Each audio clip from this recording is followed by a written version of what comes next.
Bonjour et bienvenue dans notre voyage nocturne, une exploration douce et apaisante à travers les sables du temps.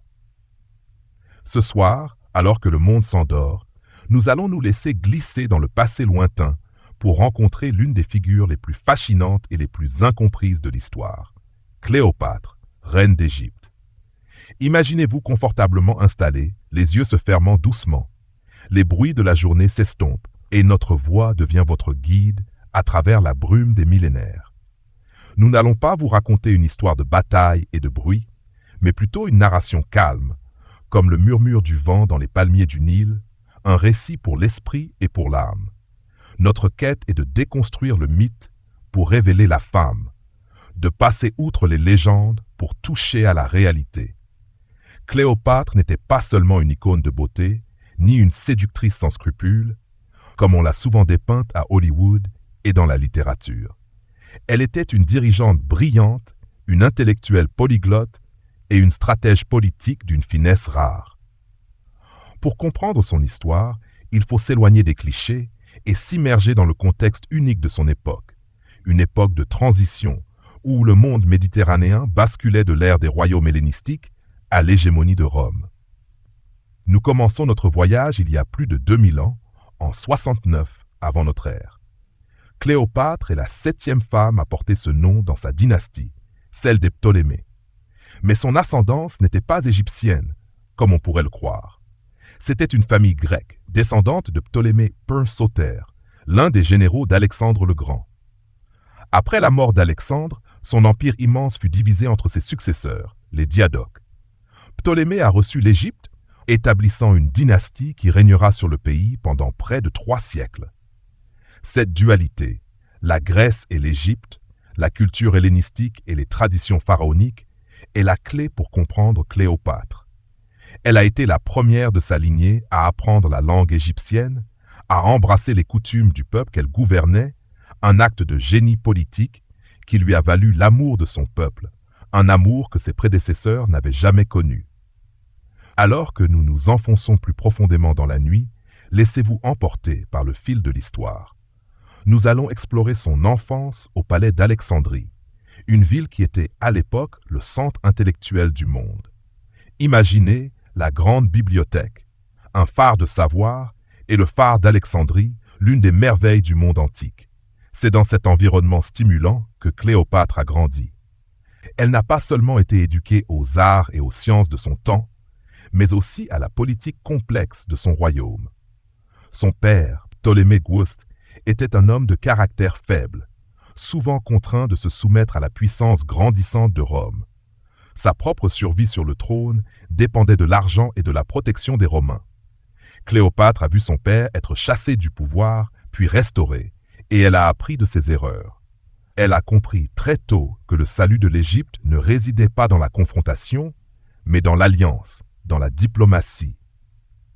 Nous aborderons la question de son apparence physique, un sujet qui a tant nourri l'imaginaire collectif. Oubliez les statues et les peintures tardives qui la montrent comme une beauté fatale. Les historiens nous disent qu'elle n'était pas nécessairement une beauté conventionnelle. Son pouvoir de séduction ne résidait pas dans ses traits, mais dans son intellect, son charisme, sa capacité à charmer et à converser en 9 langues différentes. Elle était une virtuose de la persuasion, une oratrice éloquente capable de tenir tête aux hommes les plus puissants de son temps. C'est sa personnalité, son esprit brillant, qui a conquis les cœurs et les esprits, bien plus que sa beauté physique. Notre voyage nous mènera ensuite à la rencontre de Jules César, puis de Marc-Antoine. Nous ne nous concentrerons pas sur le romantisme de ces histoires, mais sur les alliances politiques et les enjeux géopolitiques qui les ont sous-tendues. Pour Cléopâtre, ces relations n'étaient pas de simples affaires de cœur, mais des instruments pour garantir l'indépendance de l'Égypte et la survie de sa dynastie face à la voracité de Rome. Elle a navigué dans ces eaux dangereuses avec une habileté rare, utilisant sa position de reine d'un pays immensément riche pour s'imposer sur la scène internationale. Enfin, nous évoquerons la chute de son royaume et sa mort tragique, une fin qui a scellé son destin dans les annales de l'histoire.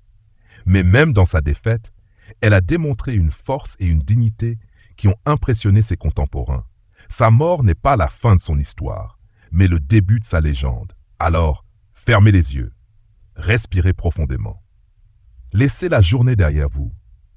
Nous allons maintenant dériver doucement, à travers les siècles, à la découverte de Cléopâtre, reine d'Égypte. Son histoire est celle d'une femme qui a combattu pour son peuple et son héritage.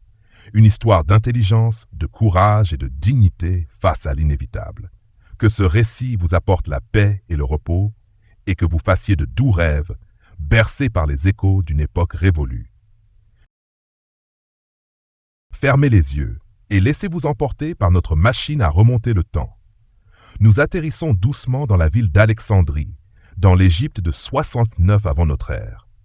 Imaginez le son du port, le clapotis des vagues contre les quais, le cri des mouettes et le murmure constant de la foule. Cette ville, fondée par Alexandre le Grand lui-même, n'est pas comme le reste de l'Égypte. C'est un creuset de culture, une cité où l'architecture grecque se mêle au temple égyptien, où les marchands de tout le monde antique convergent pour échanger leurs biens. Au loin, le phare d'Alexandrie, l'une des 7 merveilles du monde, se dresse comme un colosse, guidant les navires vers ce port prospère. C'est dans ce décor à la fois cosmopolite et majestueux que notre histoire commence. Cléopâtre est née dans le palais royal, au cœur de cette ville vibrante. Son père, Ptolémée Thouès, surnommé Aulette ou le joueur de flûte, est un dirigeant faible, un homme plus intéressé par le luxe et le divertissement que par les affaires de l'État. Son règne est instable, constamment menacé par les intrigues de la cour et l'ombre grandissante de Rome. C'est dans cette atmosphère de tension politique et d'opulence déclinante que la jeune Cléopâtre grandit. Elle appartient à une dynastie, les Ptolémées, qui règne sur l'Égypte depuis près de 300 ans. Mais contrairement à ses ancêtres, elle ne s'identifie pas seulement à ses racines grecques. Elle est la première de sa lignée à prendre le temps d'apprendre la langue égyptienne, le copte. Cette décision n'est pas un simple caprice, c'est un acte révolutionnaire, une connexion avec le peuple qu'elle est destinée à gouverner. Son éducation est l'une des plus complètes et des plus raffinées de son temps. Elle a accès à la grande bibliothèque d'Alexandrie, un véritable trésor de connaissances. Pensez à des milliers, voire des centaines de milliers de rouleaux de papyrus contenant le savoir du monde antique, de la philosophie grecque aux mathématiques babyloniennes. C'est ici que Cléopâtre apprend la rhétorique, la philosophie, les mathématiques et l'astronomie. Son esprit est d'une curiosité insatiable. Elle n'est pas seulement une élève assidue, elle est une véritable érudite. On dit qu'elle parle couramment 9 langues, y compris l'égyptien, le grec, l'hébreu, le syriaque et le latin. Ce polyglottisme est un atout politique inestimable. Elle peut converser avec des ambassadeurs et des souverains sans avoir besoin d'un traducteur, établissant une connexion plus directe et plus personnelle. Sa jeunesse est aussi marquée par les crises familiales. Les Ptolémées ont une tradition de mariage incestueux, une pratique héritée des pharaons pour préserver la pureté de la lignée royale. Elle voit ses sœurs se disputer le trône, des luttes de pouvoir qui se terminent souvent dans la violence et le sang. En 58 avant notre ère, son père est contraint à l'exil à Rome, chassé par une révolte populaire. Sa sœur Bérénice Heth prend le pouvoir, mais son règne sera de courte durée. Aulette est finalement restaurée sur le trône par les Romains. Cet épisode marque profondément la jeune Cléopâtre. Elle apprend que le pouvoir n'est pas un droit de naissance, mais un bien fragile qui doit être constamment défendu. Elle comprend que l'alliance avec Rome, aussi humiliante soit-elle, est une nécessité pour la survie de sa dynastie. Cléopâtre grandit donc dans un monde de paradoxes, une richesse immense et une insécurité politique permanente, une culture grecque raffinée et les traditions séculaires de l'Égypte, un empire familial qui s'effrite lentement sous la pression de la République romaine. L'Alexandrie de son enfance n'est pas un havre de paix, mais un champ de mines politiques, où la loyauté est un luxe et la trahison un outil de survie. Sa jeunesse est un apprentissage constant des subtilités du pouvoir et de la diplomatie. Elle absorbe chaque leçon, chaque drame, forgeant un caractère d'une force et d'une détermination rares. Elle n'est pas la reine que le destin a choisie par accident. Elle est celle qui se prépare activement pour le trône, observant, apprenant, attendant son heure.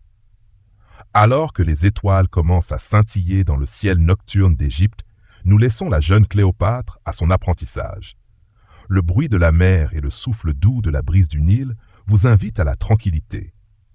Laissez ces images de l'ancienne Alexandrie s'estomper, comme des rêves qui s'évanouissent. La ville est un berceau de savoir et de puissance, mais aussi un lieu de danger et de trahison. C'est dans cet environnement que Cléopâtre a trouvé la force de se préparer à son destin. Que ce sentiment de paix vous accompagne. Les années passent, et la jeune Cléopâtre grandit dans l'ombre de son père, le roi Ptolémée Thuoth. Son règne s'achève en 51 avant notre ère. À sa mort, il lègue le trône à ses deux enfants aînés, Cléopâtre, alors âgée de 18 ans, et son frère cadet, Ptolémée Thèse, qui n'en a que 10. Selon les traditions de la dynastie, ils doivent régner ensemble, un fait qui semble, à première vue, garantir la paix. Mais leur ascension au pouvoir est loin d'être un début de règne harmonieux. Imaginez une jeune femme, brillante et instruite, propulsée à la tête d'un royaume immense, mais en grande difficulté. L'Égypte est un colosse aux pieds d'argile. Ses richesses, l'abondance de ses récoltes de blé en particulier, en font une proie de choix pour la puissance romaine, dont l'appétit pour les territoires et les ressources ne cesse de croître. Le testament de son père stipule qu'elle doit régner aux côtés de son frère, mais le pouvoir réel est entre les mains d'un triumvirat de courtisans ambitieux. Potin, le grand eunuque du palais, le général Achillas, commandant en chef de l'armée, et le rhéteur Théodote, le tuteur de Ptolémée Thèse.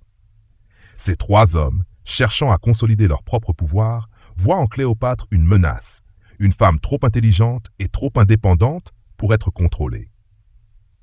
Très vite, des tensions surgissent. Cléopâtre n'accepte pas de n'être qu'une figure de proue. Elle commence à prendre des décisions, à agir comme une véritable souveraine. En 50 avant notre ère, elle prend une initiative audacieuse et symbolique. Elle fait frapper des pièces de monnaie sur lesquelles son visage apparaît seul. C'est une déclaration d'indépendance, un message clair qu'elle se considère comme la seule et unique dirigeante. Cet acte d'affirmation agace profondément la cour de son frère. Les tensions culminent et l'année suivante, en 49 avant notre ère, les conseillers de Ptolémée Thèse parviennent à la chasser d'Alexandrie. Cléopâtre est exilée. Elle s'enfuit dans le désert de Syrie et lève une armée de mercenaires, de nomades et d'Égyptiens loyaux à sa cause. Loin de s'effondrer, elle montre une force de caractère exceptionnelle. Elle se prépare à une confrontation pour reprendre son trône, comprenant que la seule langue que ses ennemis comprennent est celle de la force. Pendant ce temps, le royaume est en proie à une guerre civile larvée, un conflit qui affaiblit encore l'Égypte et la rend plus vulnérable à une intervention extérieure. C'est à ce moment précis que le destin frappe à la porte de l'Égypte sous la forme d'un grand homme de Rome. Jules César, après avoir vaincu son rival Pompée en Grèce, le poursuit en Égypte. Pompée, espérant trouver refuge auprès du jeune roi Ptolémée Thèse, est assassiné dès son arrivée sur la plage d'Alexandrie, sur ordre des conseillers de Ptolémée. Ils pensent ainsi faire plaisir à César, mais leur calcul se révèle être une erreur monumentale. César, horrifié par le meurtre d'un consul romain, même son ennemi, entre dans Alexandrie, non pas comme un ami, mais comme un juge. Il se pose en arbitre du conflit dynastique, non pas pour l'amour de la justice, mais pour son propre avantage politique.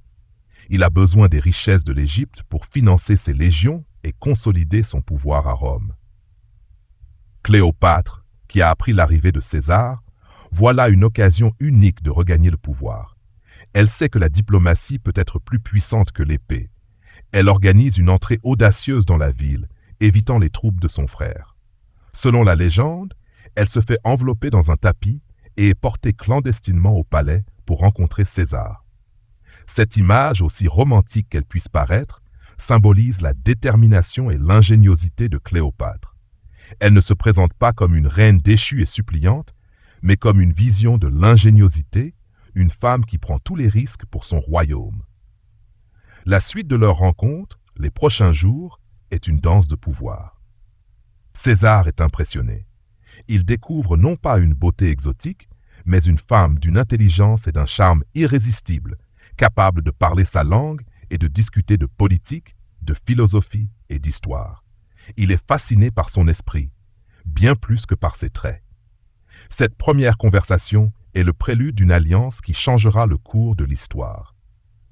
Alors que nous nous laissons porter par la brise nocturne, les images de ces événements lointains commencent à se brouiller. Le souvenir de Cléopâtre, chassée de son palais, levant une armée et finalement orchestrant son retour audacieux, nous rappelle que le pouvoir n'est jamais acquis, il est conquis et défendu. Que ce récit de détermination vous apporte une douce sérénité et vous invite à un sommeil profond. Alors que le silence de la nuit s'installe, nous reprenons notre voyage, nous glissant dans les couloirs du palais d'Alexandrie, où le destin de deux des figures les plus puissantes du monde antique est en train de se jouer. Imaginez la scène. Jules César, maître de Rome, et Cléopâtre, reine d'Égypte, se rencontrent pour la première fois. Ce n'est pas une simple rencontre, c'est une négociation de haute volée.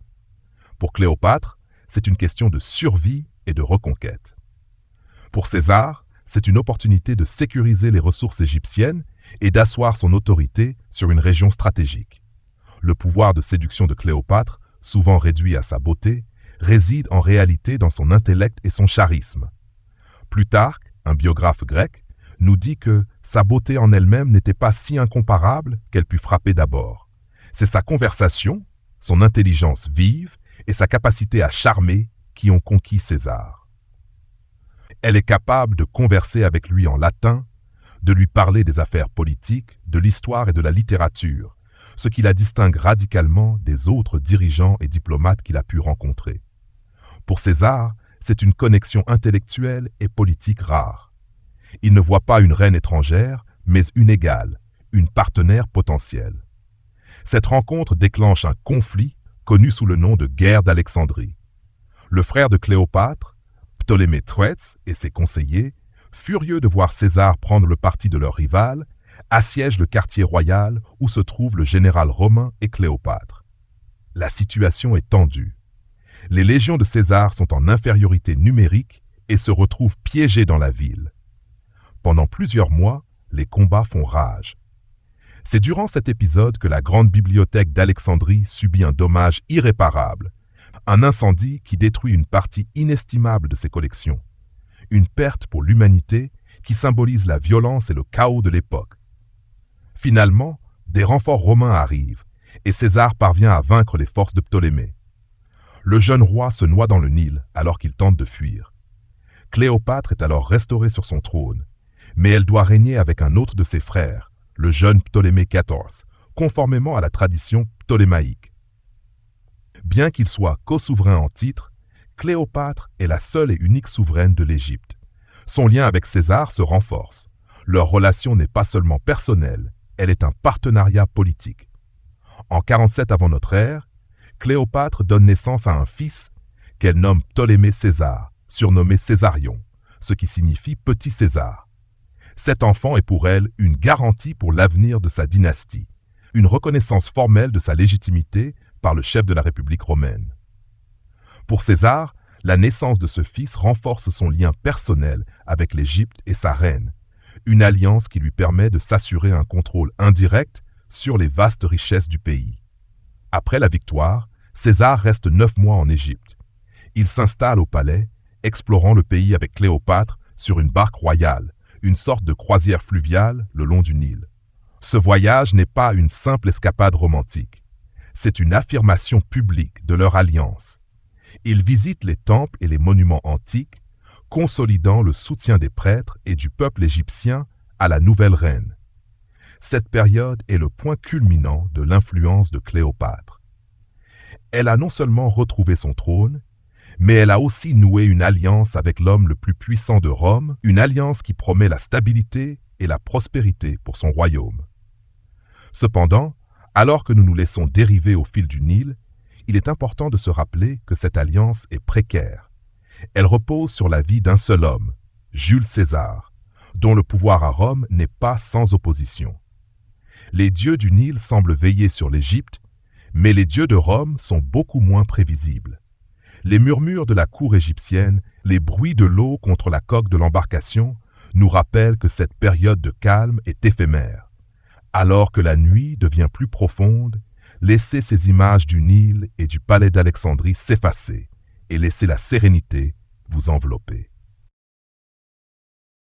Après 9 mois passés en Égypte, Jules César quitte Alexandrie, laissant derrière lui une reine restaurée et un fils, le jeune Césarion. Il retourne à Rome, où sa puissance est à son apogée. Il est désormais le maître incontesté de la République, un dictateur à vie. Mais il ne tarde à faire venir Cléopâtre, son jeune frère Ptolémée XIV et leur fils Césarion à Rome. Imaginez la scène. En 46 avant notre ère, une flotte égyptienne arrive au port d'Ostie et de là, la reine d'Égypte est conduite à Rome. Elle s'installe dans une villa somptueuse, la villa de César sur le Janicule, un des 7 collines de Rome. C'est la première fois qu'un dirigeant étranger et son fils reconnu s'installent dans le cœur même de la République romaine. Le séjour de Cléopâtre à Rome est un événement sans précédent. Rome, à cette époque, est une ville bruyante, une métropole tentaculaire, pleine d'intrigues politiques et de jalousie. Elle est loin des palais élégants d'Alexandrie et des rives paisibles du Nil. Pour les Romains, Cléopâtre est une figure fascinante et controversée. Les uns l'admirent pour son intelligence et son élégance, les autres la craignent comme une femme trop puissante, une menace pour les valeurs traditionnelles romaines. Les historiens romains de l'époque, comme Cicéron, la décrivent avec méfiance, la voyant comme une reine étrangère dont l'influence sur César est trop grande. Cicéron, en particulier, qui méprise les mœurs orientales, ne l'apprécie pas du tout, mais il est tout de même obligé de la recevoir par respect pour son puissant protecteur. Pendant son séjour, Cléopâtre n'est pas une simple invitée. Elle est une reine, une alliée de César. Elle reçoit des délégations, organise des banquets et participe aux événements publics. César la met en évidence, faisant d'elle le symbole de sa nouvelle autorité sur l'Orient. Une statue en or de Cléopâtre est même placée dans le temple de Vénus Génétrix, la déesse ancestrale de la famille de César, les Iuli. Pour les Romains, c'est une offense. On voit cette statue comme le signe d'une divinisation excessive de leur leader et une glorification d'une reine étrangère. Malgré les honneurs, l'influence de Cléopâtre sur la politique romaine est limitée.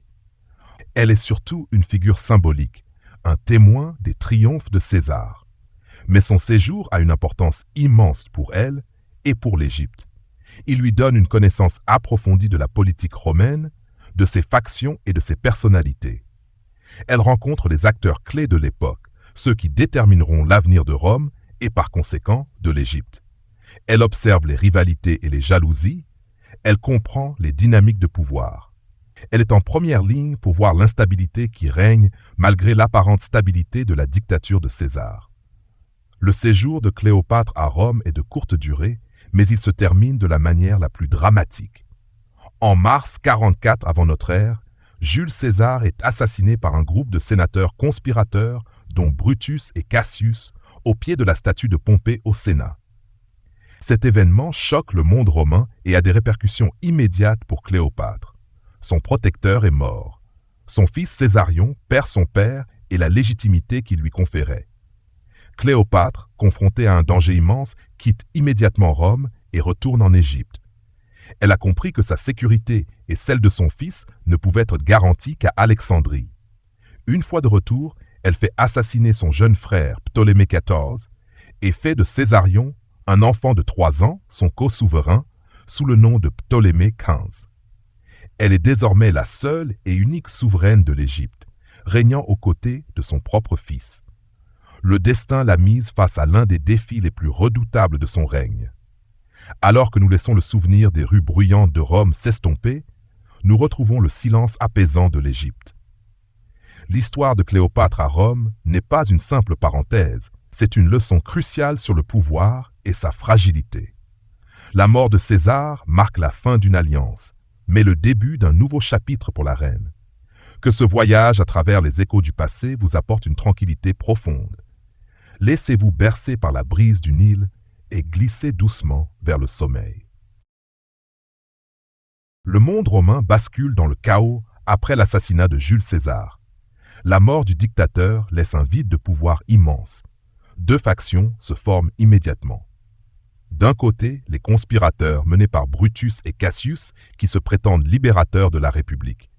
De l'autre, les partisans de César, avec à leur tête un triumvirat improvisé, composé de Marc-Antoine, le général le plus fidèle de César, de Lépide, un autre de ses lieutenants, et du jeune Octave, l'héritier désigné de César, son petit-neveu.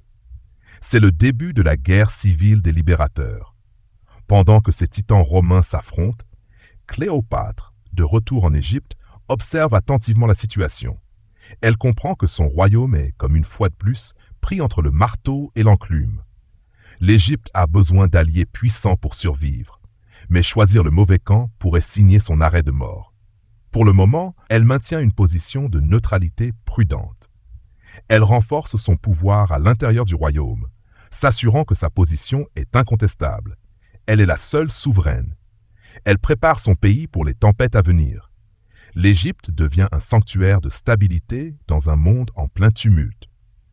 Les conspirateurs, Brutus et Cassius, se dirigent vers l'Orient pour lever des troupes et de l'argent. Ils demandent à Cléopâtre de leur fournir des troupes et des navires. Mais la reine, avec une habileté diplomatique remarquable, refuse poliment, invoquant une famine qui sévit en Égypte, une excuse plausible pour ne pas s'impliquer dans le conflit. Elle refuse de choisir un camp tant que la victoire n'est pas claire, une stratégie qui se révèle être une fois de plus une preuve de son intelligence politique. Elle attend, elle écoute. Elle sait que Rome finira par venir à elle, et qu'il est préférable d'être l'allié désiré plutôt que le vassal soumis. La situation se dénoue finalement en 42 avant notre ère. Les triumvirs, Marc-Antoine et Octave, affrontent les forces de Brutus et Cassius à la bataille de Philippe en Grèce. Les forces des conspirateurs sont anéanties et leurs dirigeants se suicident. Le monde romain est alors divisé entre les vainqueurs. Octave prend le contrôle de l'Ouest, notamment de l'Italie et de l'Espagne, tandis que Marc-Antoine hérite de l'Est, y compris l'Asie mineure, la Syrie et l'Égypte. Le destin de Cléopâtre est de nouveau entre les mains de l'un des hommes les plus puissants de Rome. Marc-Antoine est un personnage charismatique et un général expérimenté. Il est le seul grand ami de César qui a la puissance de se faire un nom par lui-même. Il a besoin des vastes ressources de l'Égypte pour financer ses armées et poursuivre ses ambitions. Il convoque Cléopâtre à Tarse, en Asie mineure. Il ne s'attend pas à la rencontrer en tant que reine. Il s'attend à un sujet qui vient rendre des comptes, une dirigeante d'un royaume vassal. C'est dans ce contexte que la reine d'Égypte va encore une fois utiliser la théâtralité et la diplomatie pour s'imposer.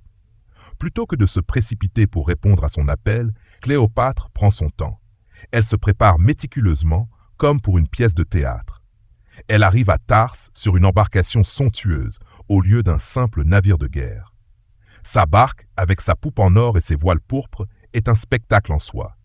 La reine, vêtue comme la déesse grecque Aphrodite, et ses serviteurs, déguisés en amour, créent une image d'une splendeur divine et royale. Le spectacle est si magnifique qu'il attire la foule entière de la ville, laissant Antoine seul sur la place du marché. C'est un coup de maître. Elle ne se présente pas comme une humble vassale, mais comme une déesse souveraine. Elle ne vient pas à lui. Elle l'invite à la rejoindre sur son bateau. C'est elle qui est la maîtresse de cérémonie. Ce premier contact est capital.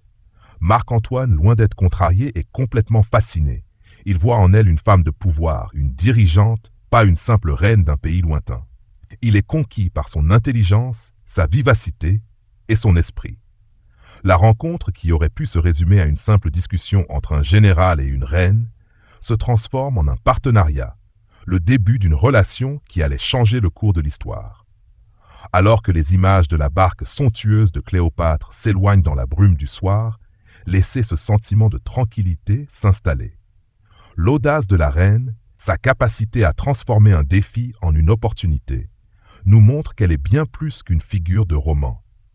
Elle est une stratège hors pair, une femme d'État qui a su utiliser son intellect pour naviguer dans les eaux tumultueuses de la politique romaine.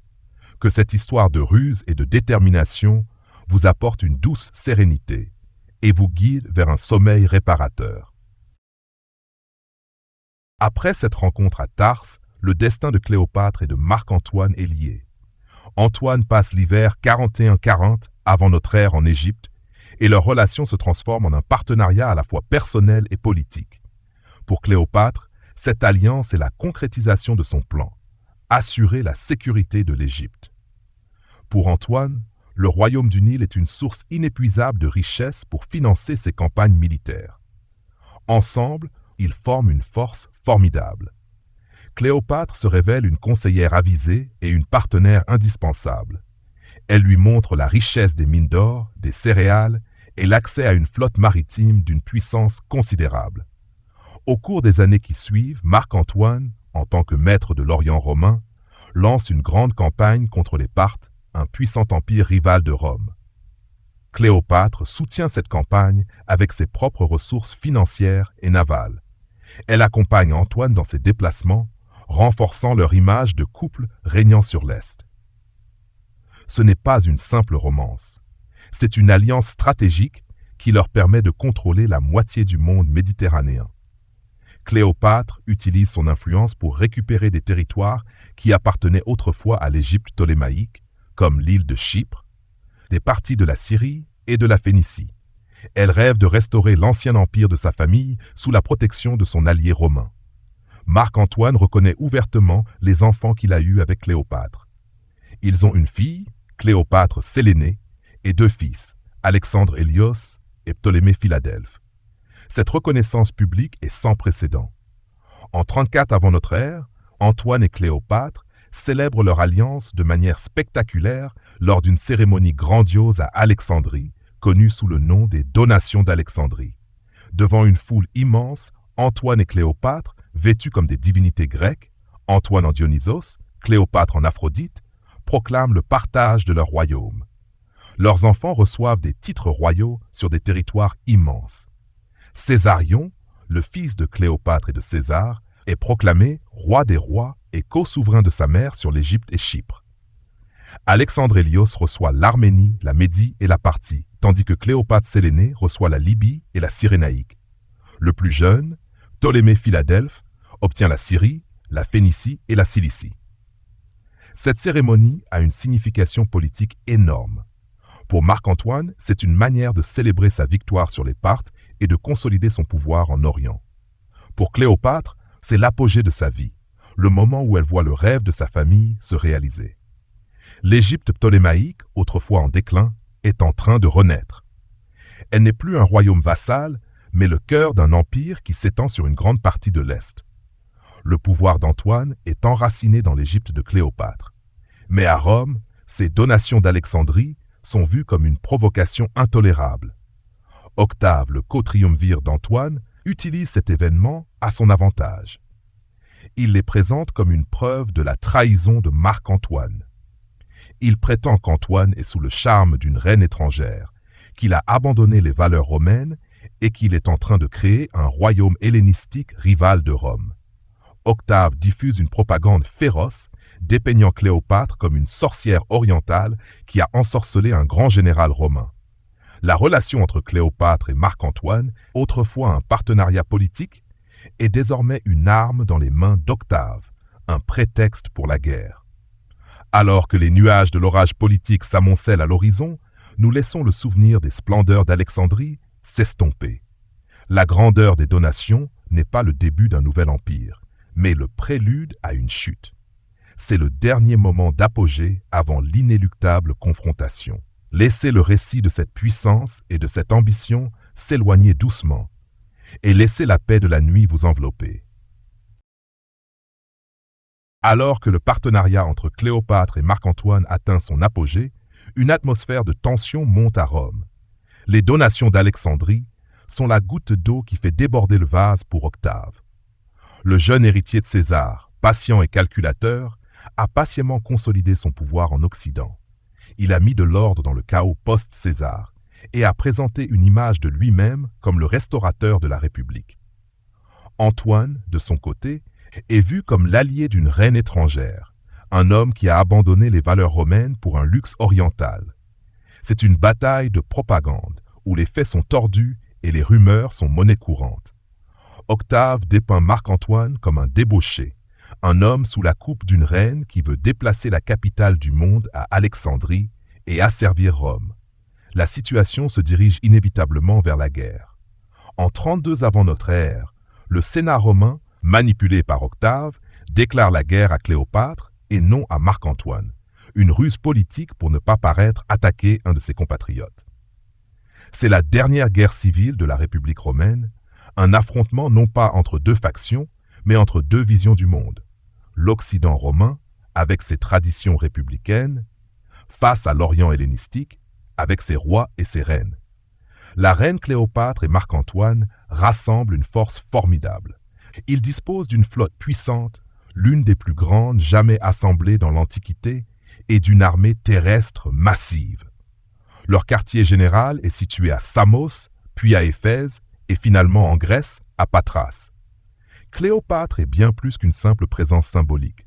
Elle participe activement à la guerre. Elle finance les troupes d'Antoine et est présente à ses côtés pour toutes les décisions. Elle est une véritable chef de guerre. On la voit comme un général, une reine prête à défendre son empire.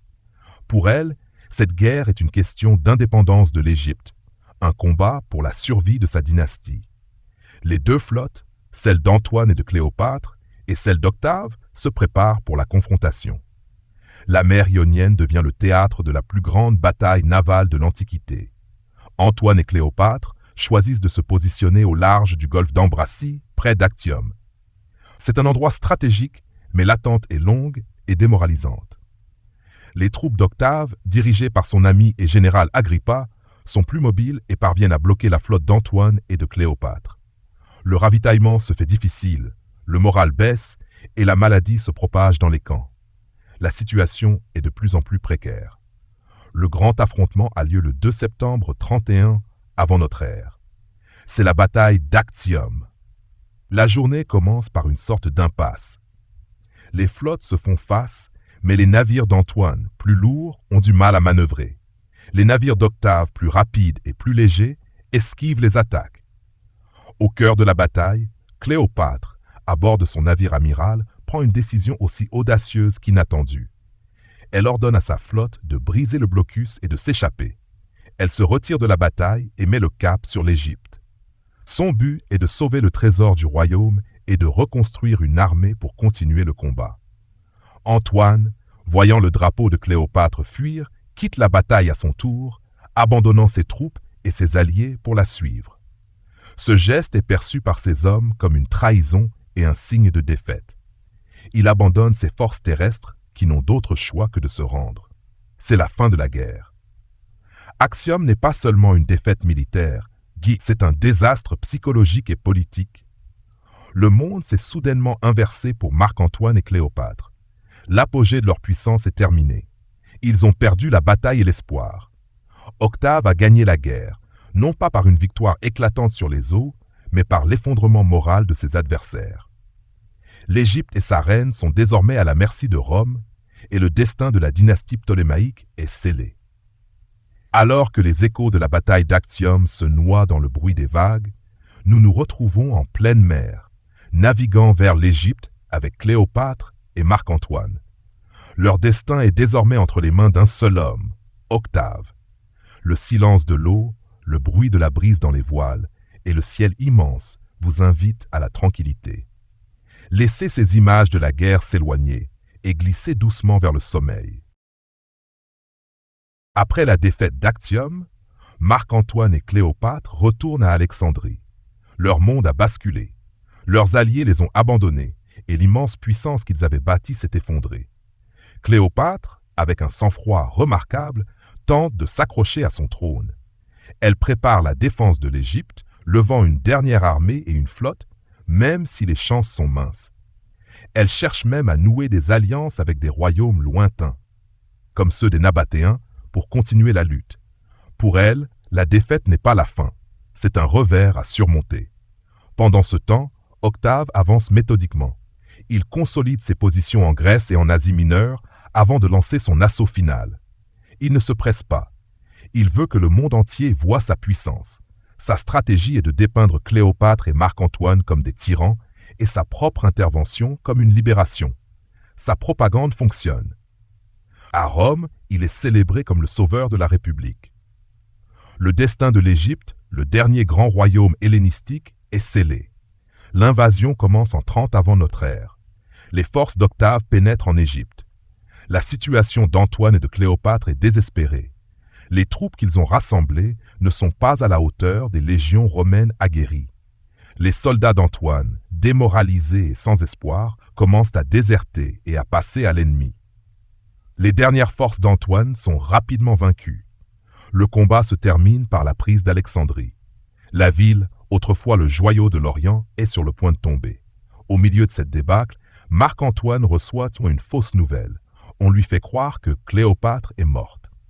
Atteint d'un désespoir profond, il tombe sur sa propre épée, incapable de supporter la pensée d'une vie sans elle. Mais il ne meurt pas tout de suite.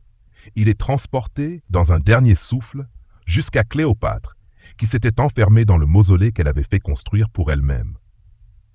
C'est dans ce lieu, dans un mélange de tristesse et de dignité, que Marc-Antoine rend son dernier souffle dans les bras de la femme qu'il a aimée et pour qui il a sacrifié la moitié du monde romain. Après la mort d'Antoine, Cléopâtre est seule. Octave est entré dans la ville. Il envoie un de ses lieutenants pour la capturer. On la trouve au mausolée, vêtue de ses plus beaux atours, entourée de ses servantes. Elle essaye de négocier avec Octave. Elle est prête à céder le trône d'Égypte en échange de la survie de ses enfants et du maintien d'une certaine dignité. Mais Octave est implacable. Il lui promet la vie, mais elle comprend qu'il a l'intention de la faire défiler dans les rues de Rome comme un trophée de guerre lors de son triomphe, une humiliation ultime. Elle a combattu toute sa vie pour l'indépendance de son royaume et elle n'est pas disposée à terminer sa vie en esclave. Le 12 août 30 avant notre ère, Cléopâtre met fin à sa vie. La légende veut qu'elle se soit suicidée en se laissant mordre par un aspic, un cobra égyptien, un symbole de royauté et de divinité dans l'Égypte ancienne. Les détails exacts de sa mort restent un mystère, mais l'acte lui-même est une dernière affirmation de son pouvoir. Elle a choisi sa propre fin, évitant l'humiliation et se dérobant à l'ennemi. Elle est la dernière reine d'Égypte. Son règne est le dernier souffle de l'ancienne dynastie ptolémaïque. Le règne de Cléopâtre, le dernier pharaon, est terminé. La mort de Cléopâtre marque la fin d'une époque et le début d'une nouvelle. L'Égypte devient une province romaine, une simple annexe de l'empire d'Octave. Son histoire, faite de grandeur, d'amour, de tragédie et de courage, a traversé les siècles, inspirant les artistes, les poètes et les cinéastes. Mais la femme que nous avons découverte était bien plus qu'une légende. Elle était une dirigeante brillante, une intellectuelle, une mère et une combattante. Alors que nous laissons le souvenir des temples du Nil s'évanouir et que le silence se fait plus dense, nous nous retrouvons au seuil de l'aube. La vie de Cléopâtre a été une épopée, une histoire qui nous rappelle que même les plus grands empires peuvent s'effondrer, que ce sentiment de sérénité vous apporte un repos profond. Alors que le silence de la nuit s'installe, nous approchons de la fin de notre long voyage à travers le temps. La vie de Cléopâtre VII Philopator, la dernière reine d'Égypte, s'est achevée le 12 août 30 avant notre ère. Sa mort, à la fois tragique et digne, n'est pas la fin de son histoire, mais le début de sa légende. Pour Octave, le vainqueur de la guerre civile, la mort de la reine a été un coup dur. Il avait prévu de la faire défiler enchaînée à Rome pour son triomphe, mais elle a réussi à lui échapper. Il a perdu son plus beau trophée. Après sa mort, l'Égypte est devenue une province de l'Empire romain, une simple annexe contrôlée directement par l'empereur. Octave, désormais connu sous le nom d'Auguste, a annexé le pays, reconnaissant sa richesse vitale pour la prospérité de Rome. L'Égypte devient le grenier à blé de l'Empire, et ses ressources financent la Pax Romana. Octave fait tuer le jeune Césarion, le fils de Cléopâtre et de César, craignant qu'il ne devienne un jour un rival. Les autres enfants de Cléopâtre, Alexandre Hélios, Cléopâtre Sélénée et Ptolémée Philadelphe, sont emmenés à Rome. Cléopâtre Sélénée, la seule des trois à survivre et à grandir, est mariée à Juba II, un roi d'Afrique du Nord, avec qui elle règne sur le royaume de Maurétanie. Son destin, loin de l'Égypte, est un dernier écho de la puissance ptolémaïque, mais c'est une histoire pour une autre nuit.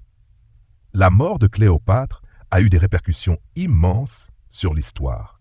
Elle marque la fin de l'ère hellénistique, une période qui a duré près de 300 ans, pendant laquelle les royaumes fondés par les successeurs d'Alexandre le Grand ont dominé le monde.